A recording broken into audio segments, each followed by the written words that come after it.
예. 그러면 오늘 저 토론은 그냥 오신 순서대로 지병균 조선대 정치외교학과 교수님부터 시작하도록 하겠습니다. 네, 안녕하세요. 저는 조선대 정치외교학과에 있는 지병근입니다. 먼저 초대해 주신 데 대해서 깊이 감사의 말씀을 드립니다. 첫 번째는 이제 발제문에서 많이 언급이 됐지만 이제 한국 사회가 이제 가치의 혼돈에 빠져 있다라고 하는 부분에 대해서 이제 저는 공감을 하고 있고요. 민주화 이전에는 이제 권위주의와 자유주의의 대결 이걸로 아주 단순화시켜서 얘기를 할 수 있었다면 현재는 이제 좀 더 세분화된 이념적인 어떤 갈등도 이제 발생하고 있다라고 생각을 합니다. 저희가 이제 오늘 주제이기도 하지만 관용에 대한 말씀을 먼저 좀 드리고 싶습니다. 저희가 국가별로 관용의 수준을 측정을 할 때 어떻게 측정을 하냐 하면 그 사회에서 가장 미움받는 대상에 대해서 어떠한 태도를 취하느냐 이걸 가지고 이제 측정을 합니다. 대표적으로 미국 같은 경우에는 이제 공산주의자가 교단에 쓰는 거에 대해서 어떻게 생각하십니까? 이런 질문들을 해서 최소한의 시민권을 유지할 수 있도록 공산주의자라고 하더라도 시민권을 유지할 수 있도록 한다면 이제 관용의 수준은 높은 것이라고 얘기를 할 수 있죠. 그런 면에서 보면 이제 우리나라 현재 사회에서 관용의 수준을 무엇으로 측정할 것이냐? 1차적으로는 북한에 대한 태도, 사람으로 치면 김정은에 대한 태도 이런 것으로 측정을 할 수 있겠죠. 어떻게 측정을 하든지 간에 현재 한국 사회는 민주화 이후에 관용의 수준, 관용의 문화가 시민 차원이나 아니면 정치 엘리트 차원에서 굉장히 낮은 게 사실인 것 같습니다. 그래서 이 팬덤의 문제도 저는 같은 맥락에서 이해를 할 수 있다라고 생각을 하고요. 그 문화를 어떻게 정착시킬 것이냐라고 하는 부분이 이제 관건이다라고 생각을 합니다. 팬덤 정치의 문제점의 원인에 대해서 이제 박상훈 선생님께서 몇 가지 이제 진단을 해주셨는데요. 저는 여러 가지 이유가 있겠지만 상호 이해할 수 있는 소통할 수 있는 기회가 좀 부족하다 이런 부분들을 저는 먼저 말씀을 드리고 싶습니다. 그러니까 구조적으로 정치 제도적으로 대통령제도 원인이 될 수 있지만 저는 정치인들 간의 상호 소통이 부족한 것 아니냐. 예를 들면 대통령이 국회 과반 의석을 차지하고 있는 야당 대표를 한 번도 만나지 않은 것. 그러니까 물론 간헐적으로 만나긴 만났지만 독대를 한 번도 하지 않은 것. 이것을 저희가 이제 비판을 하는 것처럼 저는 당내에서도 대표적인 정치 이 대선 주자들 간의 소통이 얼마나 이루어졌는가 이 부분도 굉장히 중요하다고 생각을 합니다. 그런 면에서 팬덤이라고 하는 것은 어떤 특정 정치인에 대한 굉장히 강한 애착을 느끼는 분들의 어떤 집단이다라고 얘기를 했을 때 그 집단이 좋아하는 정치인에 대한 어떤 공격, 정치적인 위해 이 부분에 대한 팬덤 구성원들의 어떤 보호 심리 이 부분은 굉장히 저는 부정적인 측면도 있지만 저는 긍정적인 측면도 분명히 있다라는 것을 말씀을 좀 드리고 싶습니다. 그리고 그것은 인위적으로 해체시킬 수 있는 부분도 아니고요. 오히려 저는 당이 팬덤 현상에 대한 충분한 포용력을 가질 필요가 있지 않는가라는 생각을 합니다. 제가 가까이 있는 친구가 연예인을 굉장히 좋아합니다. 아빠보다 더 좋아합니다. 때로는 섭섭하지만 그리고 때로는 화가 나기도 하지만 팬덤도 포용을 해주는 그것이 저는 정치적 관용이 될 수 있지 않을까. 그런 면에서 그러니까 물론 팬덤 현재 한국 정치권에서 나타나는 특히 민주당 내에서 나타나는 팬덤들의 행동은 문제점들이 굉장히 많다라고 생각을 합니다. 그럼에도 불구하고 그 행동을 강제적으로 막을 수는 없다라고 생각을 하고요. 물론 그런 노력은 필요하다고 생각을 합니다. 교육을 시켜야 되고 훈련을 시켜야 되고 조직원의 일원이다라고 하는 그런 면에서 이제 체결감을 갖도록 하는 것은 굉장히 중요하다고 생각을 합니다. 근데 문화는 쉽게 변화하지 않는 것이고 설득하려고 하는 지속적인 노력이 저는 중요하다고 생각을 하고요. 그런 면에서 저는 팬덤 해체 이 부분보다 팬덤을 오히려 더 상대방 쪽에서 포용하려고 하는 노력이 오히려 팬덤 배타적인 성격을 갖는 사람들에게 좀 더 마음의 문을 열 수 있게끔 하지 않을까 뭐 이런 생각을 하고요. 직접민주주의와 간접민주주의의 장단점과 관련해서 저는 박성훈 선생님 글을 읽으면서 어떻게 보면 팬덤을 너무 지나치게 악마화하는 것 아닐까 이런 생각까지 했습니다. 그래서 좀 여러 가지 문제점들이 있지만 그런 포용력이 필요하고 그리고 직접민주주의가 가지고 있는 단점도 있지만 장점도 있다는 면에서 간접민주주의 어떻게 보면 기득권 세력의 이 제도화해 놓은 그 틀을 깨는데 이 시민들의 직접적인 참여라고 하는 것이 굉장히 중요한 동인이 된다는 측면에서 거기에 대해서는 어떻게 생각하시는지 한 가지 여쭤보고 싶습니다. 감사합니다. 예, 감사합니다. 지 교수님께서는 팬덤의 문제점도 있지만 우리가 그걸 배척할 게 아니라 더욱더 인내하면서 관용하는 것도 필요하지 않을까 이런 말씀을 해주셨습니다. 다음은 조선호 6월 항쟁기념사업회 전 사무처장님께 토론을 부탁드립니다. 네, 안녕하세요. 조선호입니다. 저 같은 경우에는 이제 지역 내에서 이렇게 시민사회에 이렇게 쭉 있으면서 기회가 되면 좀 지역 정치가 되든 뭐 정치에 한번 좀 이렇게 해봐야 되지 않겠느냐라는 생각을 좀 했었고, 그런데 현재는 지금 이제 여러분 잘 아시는 1톤 용달 트럭 운전을 하고 있어요. 제가 그 모든 것들을 전부 다 끊어내고 그 생업의 문제로 이렇게 보여지는 일에 이렇게 전념하게 된 것은 제가 바라보는 입장에서의 부끄러움이었습니다. 저는 지난 민주당 그 대통령 선거 경선 과정에서 드러나는 문제들이 모르겠습니다. 다른 사람들은 어쩔지 몰라도 저는 굉장히 부끄러웠습니다.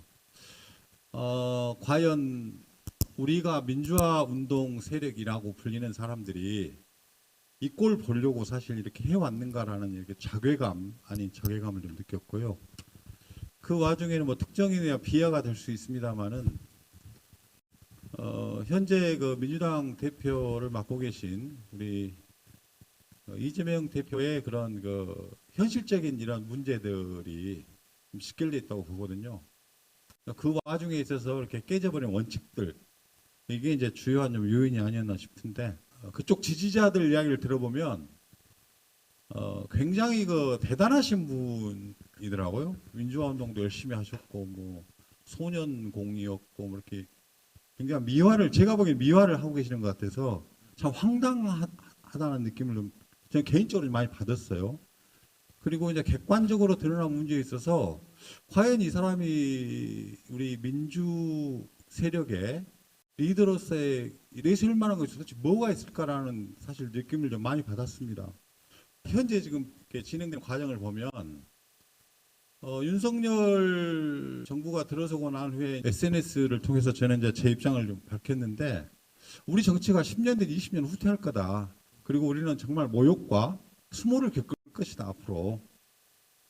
그 과정이 저는 이제 그대로 좀 드러나고 있고, 이 국제 정세의 변화, 새로운 이제 에너지 문제라든지 그 기후 환경의 이런 변화 속에서 새 길을 모색해 나가고 해야 될 이 중차대한 시기에 우리의 민주주의 수준에서, 국민 수준에서 맞지도 않는 당내 이런 갈등 속에서 이렇게 빠져 있고, 국힘의 오만방자하고 몰 역사적인 행태에 대해서 제대로 된 대응조차가 이루어지지 않는 이런 좀 역경 속에 지금 빠져 있는 것에 참 이렇게 안타까움을 갖고 있습니다. 그래서 저는 이제 민주당 내에 좀 자정 노력 내지는 뭐 도덕성 회복 운동 이런 것들이 필요하지 않겠냐는 생각이 들거든요. 뭐냐면 현재 민주당은 누가 뭐라 해도 제일 정당으로서 178석인가요? 이렇게 해서 국회 그 중대한 책임을 맡고 있는 정당 아닙니까?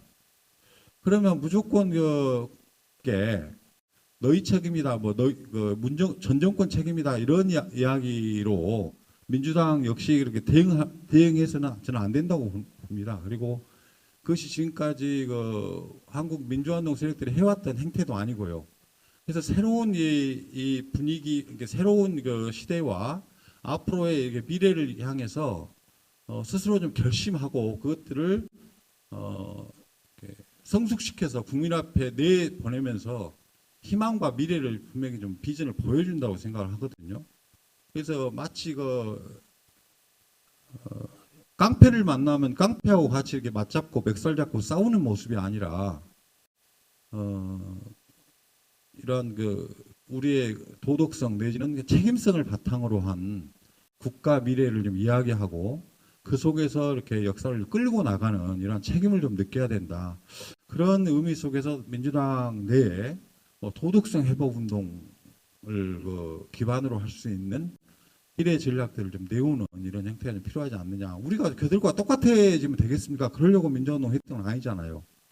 저는 그렇다고 봅니다. 엊그저께 박광원 의원이 원내대표로 당선이 됐다고 그래서 이거 좀 이상하다. 이거 기적 같다라는 생각이 좀 드는데 그분이 좀 잘 해내리라고 저는 이제 기대를 할 수밖에 없는 좀 상황인 것 같고요. 근데 문제는 뭐냐면 거기에 대한 언론을 보니 또다시 개딸로 대표되어지는 극성 세력이라고 해야 될지 혐오 세력이라고 해야 될지 혐오를 조장하고 또 그렇게 계속 일을 좀 풀어나가는 것 같아요. 그래서 이제 당 대표도 좀 멈춰달라는 요청을 했다고 하는데 그것조차도 지금 이렇게 통하지 않는다고 이렇게 보도가 되는데 그게 안 통할 수가 없다고 저는 보거든요. 그런 식으로 뜨뜻미지근하게 대응해가지고 될 수 있는 상황은 아니라고 보고요.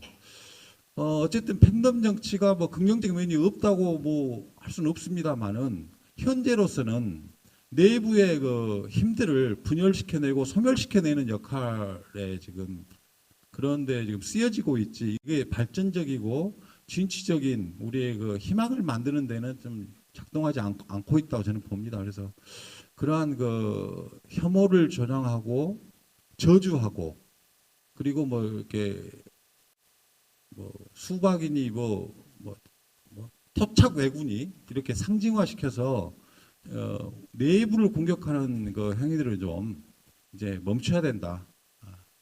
멈춰야만 우리에게 또 기회가 온다라는 생각을 하고요.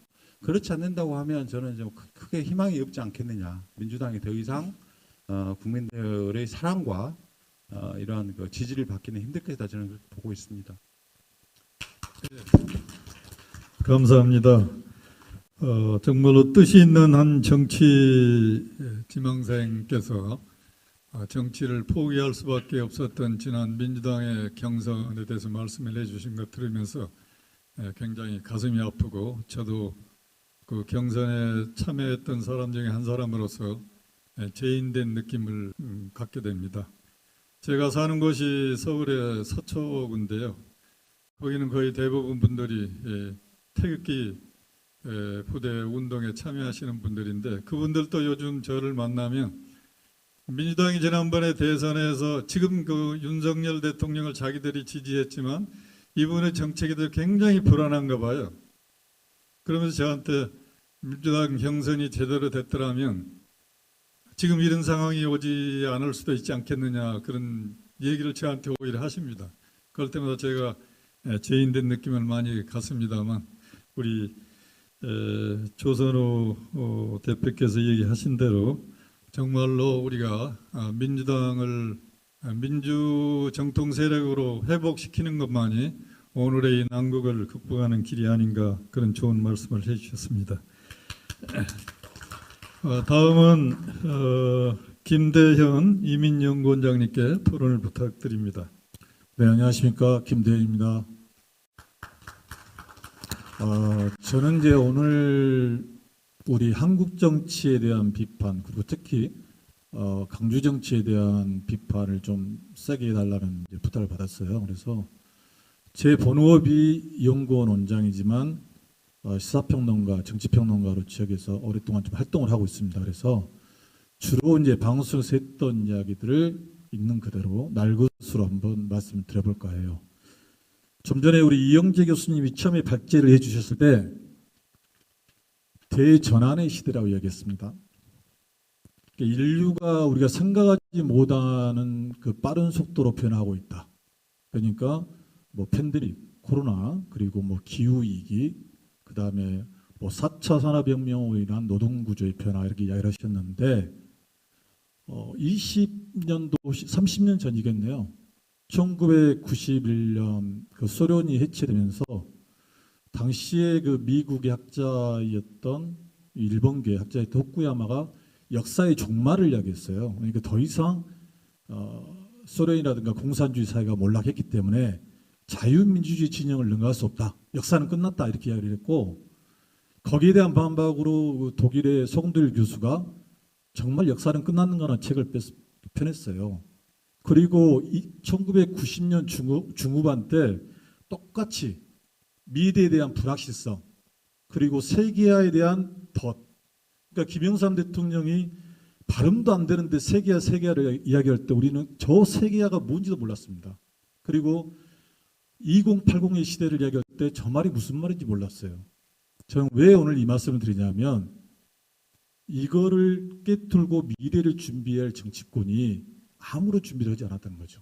그런데 다시 30년 만에 우리는 미래를 또 이야기하고 있습니다. 정치는 아직도 후진국이고 정치는 아직도 방금 이 행사의 이 공황 상태인데 이 미래를 대체할 세력이 없다는 거죠. 마르크스가 이야기했던 하부 구조론이 생각나는데 하부 구조는 경제가 정치를 견인한다고 되어 있어요. 근데 이 논리가 산업혁명 당시예요.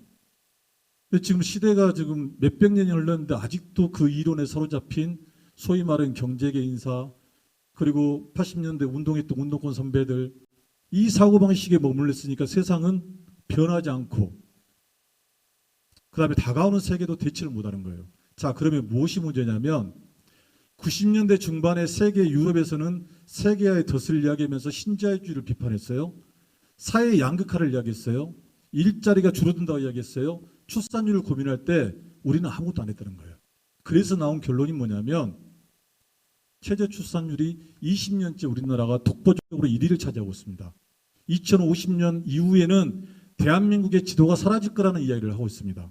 그런데도 정치권은 해답이 없어요. 지난 10년이 넘는 기간 동안 280조 원을 최저 출산에 쏟아붓고도 출산율은 더 떨어지고 있습니다. 사회 양극화요. 이미 유럽에서는 2080 시대를 예견을 했습니다. 신자유 시대가 도래하면 소수의 20%가 80%를 먹여 살리고 나머지 사람들이 일자리가 없어서 빈둥거릴 수밖에 없다. 그걸 미국의 예를 들어가면서 열심히 설파할 때 우리 정치권은 뭘 했냐는 거죠. 이게 현재 대한민국의 정치 수준이 있고 공황이라는 데 저는 동의를 합니다. 그래서 미래에 대한 불확실성을 지금 2020년대에 또다시 우리는 이야기를 하고 있어요. 기후위기를 어떻게 대처할 것이고 그 다음에 4차 산업혁명을 맞이해서 노동구조를 변화를 어떻게 맞이할 것이며 인구 감소로 인한 인구 변화를 어떻게 할 것인가에 대해서는 이야기가 나오지 않고 있습니다. 오로지 거대 양당이 어느 한 정당이 잘못하면 그 정당의 실수로 반사이익을 얻는 이 정당 구조를 가지고 있는 거죠. 그러니까 정당의 이익을 이야기할 때 미국도 1960년부터는 정당의 위기를 이야기했어요. 독일은 이미 1950년부터 정당의 위기를 이야기합니다.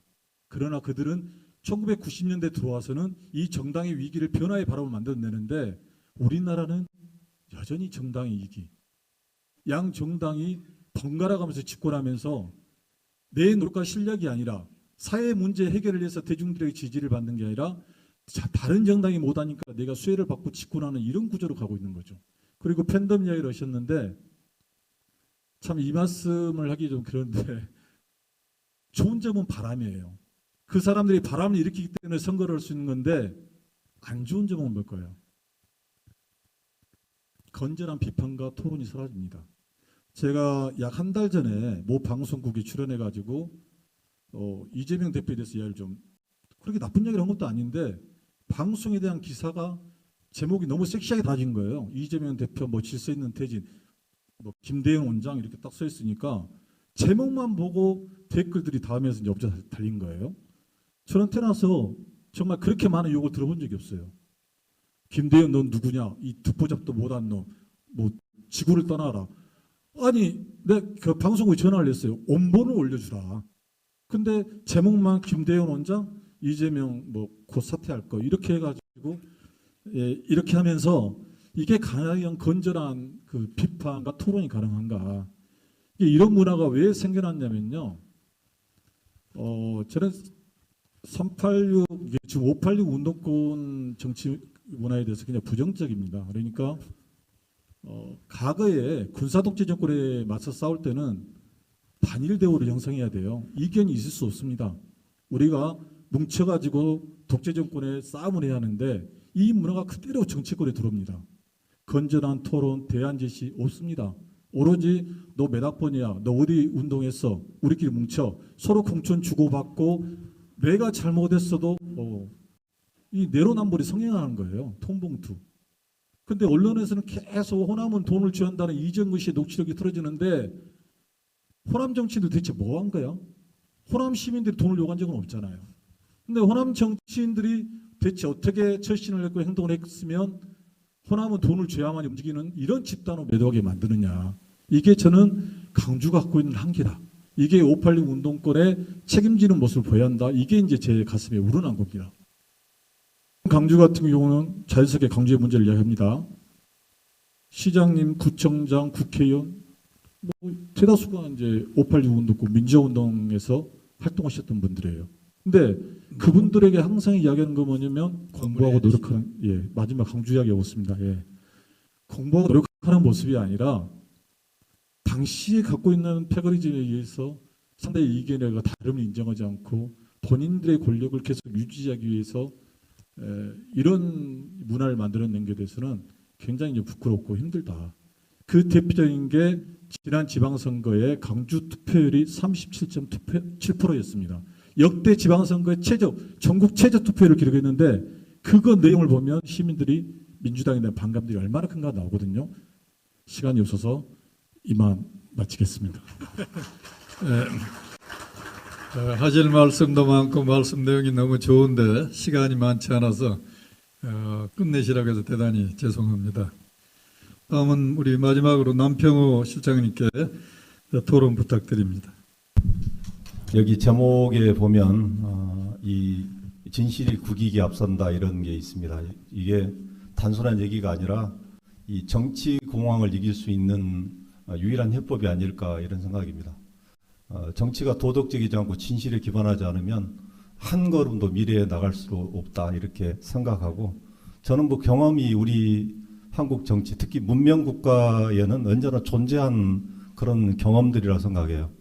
뭐 프랑스의 드레푸스 사건 같은 경우도 이를테면 그 가짜와 싸웠던 프랑스 지성인들의 놀라운 용기들이 있어서 문명국가임을 증명한 거고 대한민국 민주주의도 이를테면 황우석 같은 광기 어린 그 사태 여러분들이 다 기억하시잖아요. 2005년도에 언론, 뭐 정치인 제가 기억하기로는 노무현 대통령마저도 황우석에 대한 공격을 중지해달라 이렇게 얘기했었고 그때 당시 모든 정치인들이 황우석 편을 들었고 MBC PD 한학수만 빼놓고는 모든 국민들이 황우석 사태 보고 이게 미국의 제국주의들이 개입을 해서 황우석 죽이려고 그런다 했던 그 광기에 맞섰던 한 사람이 저는 뭐 내가 모셨던 김근태 의장님이었습니다. 당시에 보건복지부 장관이셨는데 그분이 이 얘기를 했어요. 주무장관으로서 저기 계신 우리 진병태 보좌관도 같이 저랑 복지부에 근무했었는데 진실의 국익이 앞선다 이런 말을 통해서 적어도 이 대한민국이 문명국가임을 이렇게 선언했다고 생각합니다. 저는 지금 민주당이든 이 국민의힘이든 진실과 얼마나 멀어져 있는지 우리가 충분히 경험하고 있지 않습니까? 어떻게 보면 이 윤석열의 외치에 대해서 우리가 공격하지만 정말 그 윤석열을 지지하는 사람들은 너희들의 내정이 혼란에 대해서 너희들은 어떻게 생각하느냐를 공격했을 때 너희들 책임이 없느냐 공격했을 때 정말 당당하게 우리는 그렇지 않다라고 얘기할 수 있는 민주당인가, 이런 점에 대해서 우리가 좀 반성하고 나가야 된다 생각하고요. 저는 뭐 그런 의미에서 민주당이 증오하는 국민의힘, 또 국민의힘이 증오하는 민주당, 이런 것들이 어떻게 되면 없어질 건가, 그 대화의 첫 시작이 진실투쟁에 나서는 게 이 정치공학을 해결하는 유일한 방식이다, 이렇게 생각합니다. 그 두 번째로는 이 조직운동에 대한 견실함인데, 어떤 이념과 실천이라는 것은 양면성이 아니라 동전의 한 측면들이라고 생각해요. 이념과 어떤 실천이라는 게 분리되어 있지 않습니다. 우리 김대중 대통령께서도 이 서생적 문제의식, 또 상인적 현실 감각이라고 얘기했지만, 더 정치하게 얘기한다면 이데올로기하고 헤게모니는 동전의 양면하고 똑같다고 생각합니다. 주로 여론조사하는 사람들은 헤게모니를 중심으로 얘기합니다. 헤게모니를 우리가 좋게 말하면 대중으로부터 정당성을 인정받는 행위가 헤게모니론이라고 얘기한다면, 그 정당성을 인정받기 위해서 아까 우리 이 김재정 교수님이 이 진짜보다는 가짜, 뭐 이 설득보다는 선동하는 그런 게 횡행하는데, 이걸 시민사회가 용인하지 않아야지만이 이 대화가 진전이 있습니다. 저는 그런 의미에서 이념과 어떤 실천에 대한 양면을 우리가 이 똑바로 보고 그걸 판단할 수 있는 능력. 시민이 타락하면 뭐 방법이 없습니다. 지금 저는 이런 그 편견 정치가 가장 갖고 있는 위험한 요소는 시민을 타락하게 만든다는 거죠.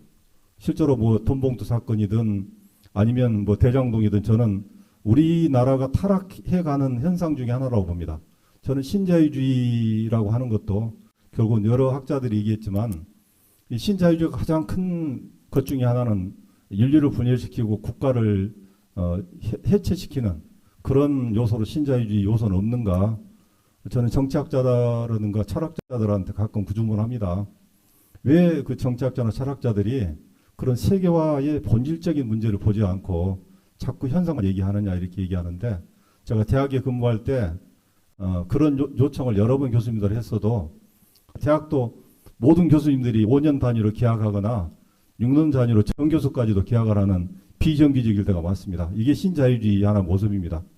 저는 뭐 오늘 우리 주제가 정치공학이지만 정치공학의 가장 핵심적인 것 중에 하나는 이 잘못된 이념체제, 1%나 10%를 위해 존재하는 경제체제나 사회체제를 어떻게 해체할 건가까지 나가야지만이 이 정치공학의 근본적인 문제가 해결될 수 있다, 이렇게 생각합니다. 이상 마치겠습니다. 네, 감사합니다. 대단히 예민한 시기에 정치공학을 주제로 대한민국 정치의 중심지인 광주에서 이런 발제와 토론하는 것은 대단히 의미가 있다고 생각을 합니다. 조선호 우리 처장님께 질문을 드리고 싶습니다. 광주 정신은, 호남 정신은 6월 항쟁이기도 하고 또 5월 항쟁이기도 한다고 봅니다.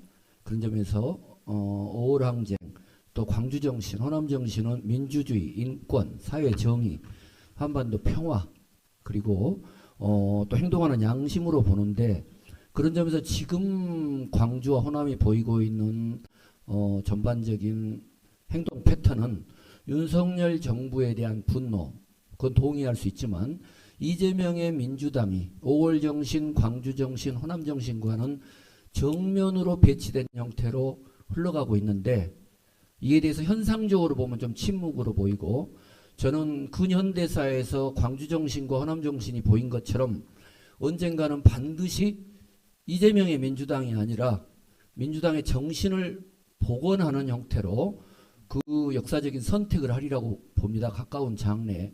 그래서 광주에 계시면서 6월 항쟁 기념사 앞에 계시는데, 언제쯤 광주와 호남이 떨쳐 일어나서 비단 윤석열 정부에 대한 통렬한 비판만이 아니라 이재명의 민주당을 바로 세울 수 있을 거라고 보시는지, 그에 대한 질문을 드리고 싶습니다. 네, 감사합니다. 지난번에 민주당 당원들 교육을 목표서 했습니다. 민주당 당원들 교육을 한 데서 그 질의를 제가 했어요. 우리 민주당에는 이재명이를 재놓고는 대안이 없다고 그러길래, 이재명이를 그때 국회의원도 한 5명 오고 상당히 많은 사람들이 참석을 했었습니다. 이재명이도 대안이 없다고 생각되면 그 사람들은 이재명이 됐고 민주당에서 나가십시오 했습니다. 하여튼 우리 저질 정치인들, 국회의원도 80% 이상, 정치에 참여하고 있는 사람들도 80% 이상이라고 생각됩니다. 이 사람들을 어떻게 해야 바꿀 수 있는지 그 대안을 말씀해 주시기 바랍니다. 예, 좋은 질문 감사합니다. 정치는 아까 말씀하신 대로 민주당이 상실한 것은 의로움이거든요. 한말부터 5.18까지 이어지는 의병부터 의로움의 DNA가 지금 많이 보이질 않기 때문에 그분들의 리더십에서도 과연 의로움과를 찾기가 어려울 것 같습니다. 김대중 대통령이나 김근태 의장님들한테는 의로움이라는 DNA가 있었는데 지금의 민주당에는 의로움의 DNA를 찾을 수가 없기 때문에 민심이 많이 떠나가지 않나 싶고요. 그 다음에 팬덤 얘기를 했는데 오늘 정치 외교학과 교수님이 있으니까 외국에는 그 많이 독일식이라든가 유럽식 시민민주 정치 교육 시키잖아요. 국민들한테 이렇게 편향되고 극단된 걸 혐오로 막으려면 조금 학자시니까 이걸 제도화해서 많이 부르쳐 주셨으면 합니다. 이 시민들한테 국민들한테 민주정치 교육을 제도권 아래 넣어서 일상화 시켜줬으면 하는 바람이 있어서 이것만 말씀드립니다. 네, 감사합니다. 예, 그 뒤 마지막으로 하겠습니다.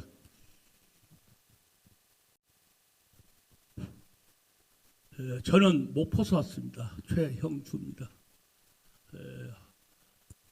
연대와 공생이 주관하는 정치공화국 시대, 우리는 어디로 가야 하는가? 아주 적절한 시기에 심포지엄을 해주셔서 대단히 감사합니다. 저는 사실대로 얘기를 좀 하렵니다. 지난번 대선이 꼭 사기를 당한 것 같습니다. 저 개인이 아니라 아마 국민 전체도 물어보면 꼭 사기 당했다고 할 겁니다. 이런 문제도 연대와 공생에서 앞으로 좀 그 연구 과제로 좀 해주시길 바랍니다. 얼마나 우리 국민들이 그동안에 민주주의를 위해서 죽음을 다하고 오늘날 이 대한민국을 만들어놨는데 다시 옛날로 가버려야 되겠습니까? 오늘 이 연대 분명히 국민에게 이 소리를 전달해 주십시오.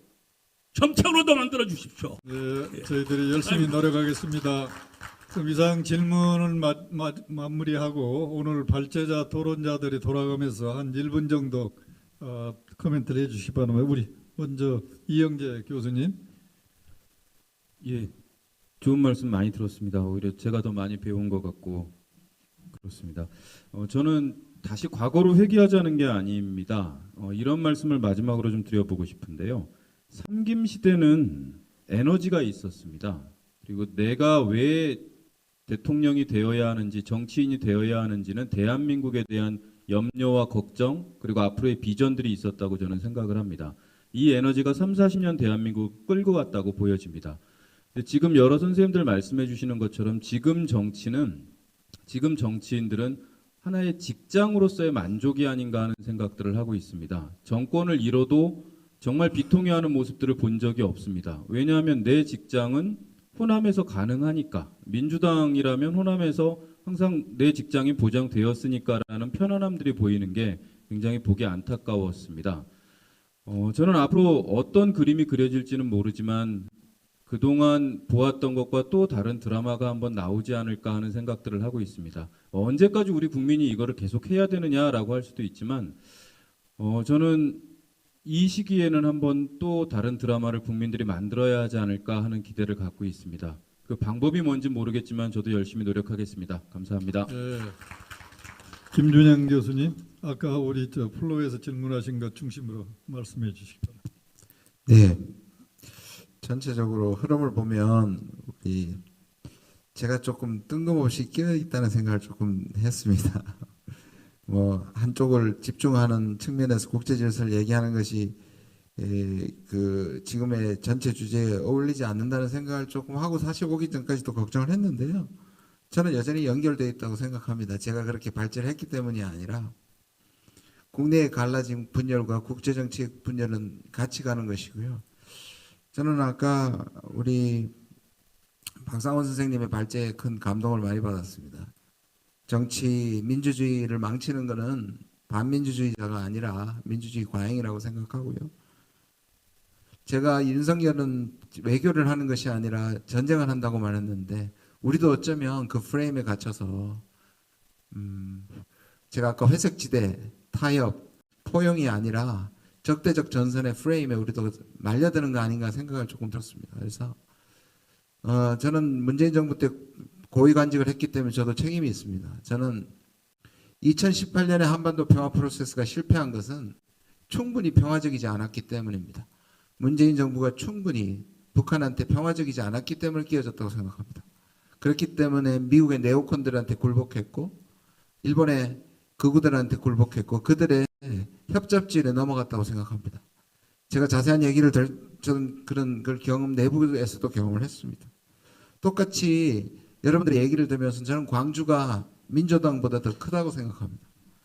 광주가 민주당의 대표보다 더 크다고 생각합니다. 그 섭섭함과 비판이 있겠지만 서로를 향해서 미워하다가 똑같이 되지 않기를 저는 간절한 마음으로 바랍니다. 다시 민주당이 정권을 잡아도 더 잘할 것이냐? 저도 확신할 수 없습니다.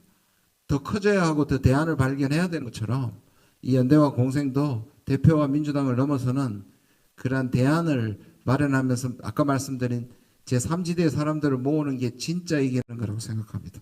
네, 이상입니다. 예, 감사합니다. 예, 박상원 박사님. 인간의 역사는 그 발전과 퇴보 두 개 중에 하나의 측면만 전 있다고 생각하지 않습니다. 발전 속에도 늘 새로운 개선해야 될 문제가 생기고 발전을 중시하면 할수록 또 그 때문에 생기는 비용을 늘 생각해야 된다고 보고 퇴보에도 배울 점이 있고 그로부터 저는 전진한다고 생각합니다. 지나치게 현실을 비관적으로 보거나 문제를 어떻게 보면 지금 있는 현실을 관용할 수 없듯이 생각하면 별로 좋은 변화는 잘 안 올 수 있다고 생각합니다. 민주주의는 묘한 체제입니다. 민주주의는 근본적인 기획을 허용하지 않는 체제고 누적적이고 추가적인 변화를 도모하는 것이라고 생각합니다. 그래서 지금 있는 체제 가운데 어느 정도는 인정해야 되는 것들이 많이 있습니다. 이재명 대표가 어쨌든 합법적으로 뽑혔으면 저는 그것에 기초를 두고 더 잘할 생각으로 접근하면 좋겠다고 싶고 윤석열 그 행정부가 등장했지만 보수 시민들이 보여주는 태도는 저는 매우 긍정적이라고 생각합니다. 과거 민주당 대통령이 있을 때는 민주당 지지자들이 어떻게 보면 맹목적으로 지지했다고 그러면 잘할 때든 못할 때든 지금 어쨌든 이 정부를 뽑은 사람들은 잘못한다고 생각하면 가감없이 잘못한다고 말하는 것도 저는 우리가 지금 좋아지고 있는 측면도 있다고 생각합니다. 팬덤 정치는 우리가 무엇을 개선할까에 대한 이야기를 하는 거지 사실 별 큰 문제는 저는 솔직히 아니라고 생각합니다. 한 의원이 1000명 정도 주소록에서 지웠더니 더 이상 문자가 안 온다고 얘기를 하고 이재명 당대표가 얘기한 다음에 정말 많이 줄었습니다. 그래서 지금 안에서는 뭐 이 정도면 살만하다는 얘기들도 이제 할 정도여서 개선이 불가능한 문제가 사실 아닌 점도 우리가 조금 생각해 봤으면 좋겠습니다. 제가 여기 오는 것을 이게 언론을 보고는 좀 늘 불편한 생각이 좀 들었습니다. 이낙연 캠프에. 근데 물론 지난 경선에서 패배를 했지만 저는 아웃사이더가의 관점을 가지면 좋은 발전을 이루기 어렵다고 봅니다. 내부자의 관점을 가져야 되고 공동 책임의 관점을 갖는 것이 좋다. 그게 아니면 우리 스스로 마음만 자꾸 상처를 주고 괴롭히고 만다. 이런 점을 조금 같이 보면서 좀 변화를 모색했으면 좋겠습니다. 저는 한국 민주주의는 기적이었다고 솔직히 생각합니다. 70년 전에 어떻게 보면 전 세계 70개에서 80개 정도의 탈식민지 국가 가운데 이 정도 잘해내는 역사를 갖기 쉽지 않습니다.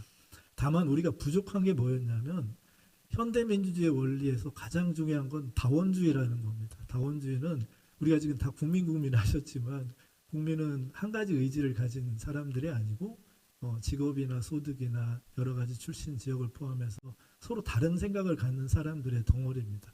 그들이 이익이 있는 곳에 결사를 하고 정치적인 어떤 좋은 선한 목적이 있다면 그에 맞게 정치 조직을 만들고 그걸 발전시켜가는 이 작은 노력들이 저는 민주주의를 앞으로 가게 한다고 생각합니다. 그런 점을 조금 고려하면 우리가 지금 당면한 문제는 우리가 실력을 늘리기 위해서 지금 상황을 어떻게 이해하느냐에 둘러싼 싸움이라고 생각하는데 조금 이걸 너무 극단적으로 보게 되면 앞으로 가는 게 아니라 같이 퇴보할 수도 있다는 점을 좀 늘 생각했으면 좋겠습니다. 그렇게 하면 민주당도 발전하고 한국 민주도 좀 좋아지고 이낙연 전 대표도 우리 민주주의 발전을 위해서 그분이 가지고 있는 열정이나 또 준비한 것에 맞게 충분히 자기 역량을 발휘할 기회가 저는 꼭 오게 되리라 이런 기대를 갖고 있습니다. 감사합니다. 네. 지병빈 교수님. 네. 예, 제가 최근에 읽은 논문이 그런 내용이었습니다. 민주주의가 후퇴를 하는데 보통 비민주적인 행위를 정치인들이 했는데 시민들이 그 사람들을 지지합니다. 왜 그럴까? 이유는 이제 처음에는 불가피하다. 그러니까 예를 들면 경제 발전을 위해서 또는 국가 안위를 위해서 시민의 자유를 제약하는 것은 불가피하다라고 하는 불가피론을 제기를 하다가 나중에는 그것 자체가 민주주의적인 것이다라고 합리화를 한다라고 하는 겁니다. 불가피론에서 합리화론으로 이동을 합니다. 실제로 저희가 적으로 생각하는 또는 민주주의의 적이라고 생각하는 그룹이 있습니다. 그 그룹이 실질적으로 비민주적인 행위를 하는지에 대해서는 저희가 명확하게 기준을 세워야 한다고 생각을 하고요. 그 기준은 우리 스스로의 가치에 대한 성찰로부터 나올 수 있다고 생각을 합니다. 아울러서 우리가 비판을 하는 것처럼 우리 스스로가 혹시 그들의 눈에서 비민주적인 것으로 보이지 않을까라고 하는 그런 일종의 거울을 스스로 보았을 때 거울로 자기 자신을 보았을 때 훨씬 더 성숙된 정치 문화가 만들어질 수 있을 것이라고 생각을 합니다. 예, 감사합니다. 네, 감사합니다. 조선호 처장님, 아까 우리 최성 시장님 질문에 대한 답을 좀. 제가 답을 하기가 좀 너무 어려운 문제고 언제쯤 화합이 되겠느냐고 이런 것을 묻는 것 자체도 좀 저는 의아스럽습니다. 오히려 좀 제가 좀 드리고 싶은 말씀은 같이 노력을 해야 된다는 거 아니겠는가 이런 생각이 들거든요. 그러니까 그동안의 중요한 역사적인 계기마다 호남에 어찌 보면은 힘이라고 이야기되어지는 또 한편으로 큰 희생이었거든요. 늘상 희생이었고 그런 아픔들이 동반되기 때문에 또한 새로운 역사의 장을 또 열어왔던 그런 시기였던 것 같은데요. 저번 예전에 우리당 열린 우리당인가요? 그 전에 우리당 그 민주당과 지역에서 선거를 해가지고 8석 전부를 민주당이 그때 이뤘던 이런 이제 경험도 있기 때문에 늘상 저는 잘 모르겠습니다만 우리 김대중 선생님께서 그러셨다고 그러더라고요. 정치는 생물이다. 이렇게 말씀하셨다고 그러니까 늘 희망은 있는 것이고요. 그 가운데 이제 우리는 제 입장에서는 그렇습니다. 저는 이제 민주주의를 어떻게 하면 잘 이렇게 꽃피워 나가고 생활의 민주주의, 삶의 민주주의로 발전시켜 나갈 것인가라고 하는 걸 고민하는 국민 입장에서 아직도 정치권에서는 좀 저급한 그런 절차적 민주주의조차도 제대로 지키지 못하고 있는 우리 정치 문화라고 하는 것이 지금 존재하는 거고, 특히 이제 우리가 이제 애정과 관심을 가지고 있는 민주당에서조차도 그동안 쭉 조짐을 보여왔잖아요. 예전에 이제 지나간 얘기입니다만 위성정당 문제 나왔을 때 민주당의 대응 모습들, 원칙을 저버리는, 그 다음에 부산시장 재선거 때도 규약을 바꿔가지고 좀 했던 것들, 그 다음에 이제 최근에 또 이제 드러난 걸 보면은 이제 그 입건이라고 한가요? 그걸 뭐 하여튼 기소가 된 그 당직자의 경우 당직을 금해야 된다 그러는데 그것도 하루아침에 뒤집어 가지고 이렇게 하고 또 그다음에 범죄인에 대한 그 체포 동의안에 대해서 그걸 폐지하자. 그리고 자기의 문제로 그것이 체포 동의안이 오면 자기는 거기에 응하겠다 뭐 이렇게 쭉 해왔던 이야기들을 또 뒤집어 버리고 뭐 이런 과정에서 민주주의라고 하는 게 이제 뭐 약간 뭐랄까 문제가 있다 하더라도 규칙이 정해지면 그 규칙에 따라 보고 나서 이게 문제가 심각하다고 바꿔 나가는 것이 원칙인데 문제가 생기기도 전에 뭐 규칙을 바꿔가지고 이렇게 적용해 나가는 모습들이 과연 국민들이 어떻게 보이겠는가? 뭐 그런 것들은 좀 큰 문제이지 않느냐. 결국 그런 식으로 한다면은 그 과거 우리가 겪었던 군사 독재라든지 정변을 수반한 이런 그 아까 변화들조차도 우리가 과연 이렇게 우리가 올바르게 비판할 수 있는 거리가 생기느냐 이런 문제까지 비춰본다면 좀 심각한 문제로 봅니다. 그래서 그런 것들이 좀 지켜지고 민주주의가 그런 토대 위에서 좀 발전해 나가는 것들이 그 사실 제가 보기에는 그렇습니다. 그 구구주의자들은 그거 못합니다. 현재 민주당으로 대변되어 있는 민주 세력만이 그걸 저는 해낼 수 있다고 보거든요. 거기에 우리의 그 미래와 희망이 있다고 좀 봅니다. 이상입니다. 김대현 원장님. 네, 저는 이제 팬덤 정치를 간단히 말씀드리면 최초 노무현 대통령의 탄생이 어떻게 보면 팬덤 문화였잖아요. 그러니까 노무현을 만들었지만 재집권에는 실패했다. 문재인 대통령도 마찬가지입니다. 친문 세력이 등장을 했지만 2012년 대선에 실패를 했어요. 그런데 2017년도에는 박근혜 전 대통령 탄핵이라는 국면에서 대통령이 당선된 거지 저는 실패했다고 봅니다. 그리고 이재명 대표의 개딸로 표명되는 팬덤, 결과론적으로 대선에 패배를 했습니다. 양쪽을 보면 그렇습니다. 그래서 과도한 팬덤이 결국은 중도층을 이탈하게 만드는, 그래서 선거를 지게 만드는 원인이 아닌가. 그러니까 민주당만 예를 들었는데 2016년도에 새누리당이 200석 가까이 그 국회의석을 가져간다고 장담을 했어요. 뭐 180석, 200석. 근데 그때 어떤 논쟁이 있었습니까? 누가 친박이냐, 누가 진박이냐. 박근혜 논쟁이 있었잖아요. 여기도 팬덤이었어요. 근데 결과론적으로는 121석인 거 얻었죠. 그러니까 팬덤이 난무하면은 반드시 선거는 반드시라고 말씀드리기 그렇지만 결과론적으로 패배한 게 많더라. 우리 문화로 보면. 그건 바로 중도층. 말 없는 대다수의 국민들의 거부감을 일으키고 눈살 찌푸린다는 것을 나는 좀 알았으면 좋겠다. 그리고 정치인들이 내가 팬덤을 가지면 좋은데 남이 팬덤을 가지면 싫은 게 아니라 팬덤 뒤에 숨어서 자기 의사결정 구조를 결정하지 못하고 팬덤의 핑계를 대고 결정을 미루는 것은 저는 정치를 하지 말아야 한다. 이렇게 보고 있습니다. 이상입니다. 예.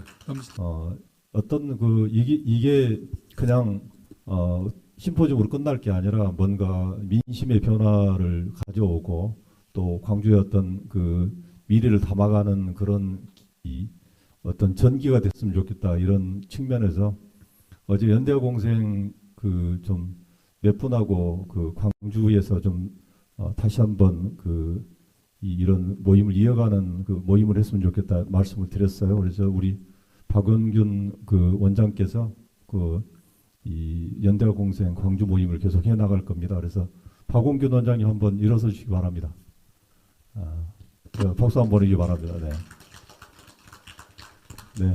그 광주에서 연대하 공생 모임을 하면서 적어도 그 오늘의 진실 투쟁이 계속 이어지기를 바라고 또 그 이낙연 대표께서 이게 지금 현재 윤석열 정부의 어떤 여치를 바라보면서 대한민국의 영광의 시대가 이제 끝나는 거 아닌가 할 정도로 우려를 하신다 이렇게 말씀하셨는데 저는 그 의견에 동의합니다. 동시에 우리가 얘기하는 민주당의 현재 혼란들이 초래하는 리더십의 현저한 쇠퇴 이걸 극복하지 않고서는 민주당이 미래로 갈 수 없다는 것도 동의합니다. 그래서 여러분들이 그런 문제 민주주의가 그냥 저는 아까 우리 발제자분들 얘기했지만 그냥 지켜지지 않고 약간 전투에 참여할 때 지켜진다고 생각해요. 전투적 민주주의란 말을 저는 좋아하는 편인데 광주뿐만 아니라 전국에서 이 전투적 민주주의에 참여할 수 있는 틀이 연대와 공생 정치에서 마련한 이 정치공학 어디로 갈 것인가 이런 주제로 맞는 것인가요? 꼭 기억해 주시고 진실투쟁에 함께 해주신다면 더할 것이 없이 이렇게 정치공학이 좀 극복될 수 있는 거 아닐까 이렇게 생각합니다. 감사합니다. 예, 감사합니다. 저도 고향이 광주입니다. 그래서 광주의 우리 민주화 정신에 항상 감사하고 또 자부심을 갖습니다. 그러나 최근에 이쪽 지역의 의원들이 보여준 여러 가지 정치 행태를 보면 과연 광주가 나은 정치인인가를 의심할 정도로 그런 행태들 많이 보인 것에 실망도 많이 했습니다. 그럼 오늘 여기서 여러 가지 오신 분들 중에서 토론한 내용을 보면 그래도 희망은 있다. 광주가 우리 정치개혁에 촛불을 들어주시면 대한민국 정치도 다시 한번 한 단계 더 업그레이드할 수 있는 기회가 오겠다는 확신을 가지면서 오늘 토론을 마무리하겠습니다. 대단히 감사합니다.